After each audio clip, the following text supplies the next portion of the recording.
Taekwondo has been Olympic sport since the year 2000, and I'm here with Olympic bronze medalist and world champion Sarah Stevenson from Doncaster, who is going to explain the finer points of the sport to us, and then our friends here, George and Latelo, are going to put on a demonstration. So Sarah, Taekwondo, what is it all about?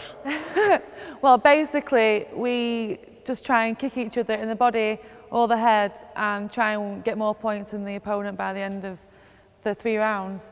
So it's 3 2-minute rounds on this mat here? Yeah, we actually call it a ring, although it is a square, and it's 8 metres by 8 metres, and you've got to stay in within that 8 metres. So you're allowed to have 1 foot out. If you have both feet out, then you get a warning from the referee. So it wouldn't be your main tactic going into the ring. Your main tactic would be, what does this person do? What can I do against them? What are my strengths? You know, what every other athlete does, I suppose, play to their strengths and picks out what the weaknesses are of the other athlete. But sometimes, you know, in Taekwondo, you can gain that little bit of an edge, you know, half a point, just by getting them out of the ring. So it does add to the game, definitely. First of all, the pads they're wearing.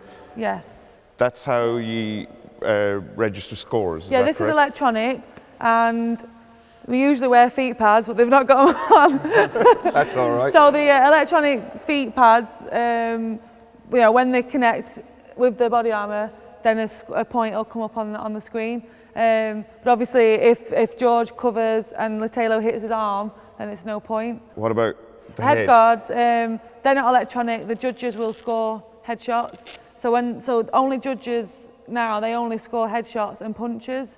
If Latelo's foot hits there and not there, but the referees score it, George can say no, and the coach can put the card in the air, and you know, they can replay it and watch it and decide if it was a point or not. So it is a lot more fair than what it used to be. So it is it's coming on a lot in that respect. So pretty much this kick is one of the most basic ones you can do, but one of the most effective ones. So just a turning kick to the body, you know, without George covering would be 1 point. Okay. Or if he did it the other way, front leg. If Latelo spins to the body, then it's 2. So if he does a 180 and scores, that would be 2 points. Right, okay. Anyway, headshot. So that's back leg, so that's 3 points.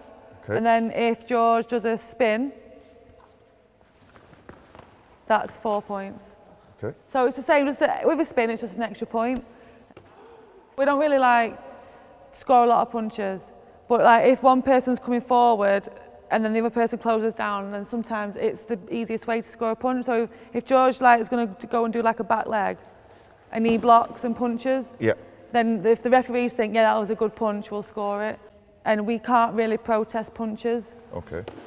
For the benefit of people who might not know, does it hurt? Or are you aiming to really hurt?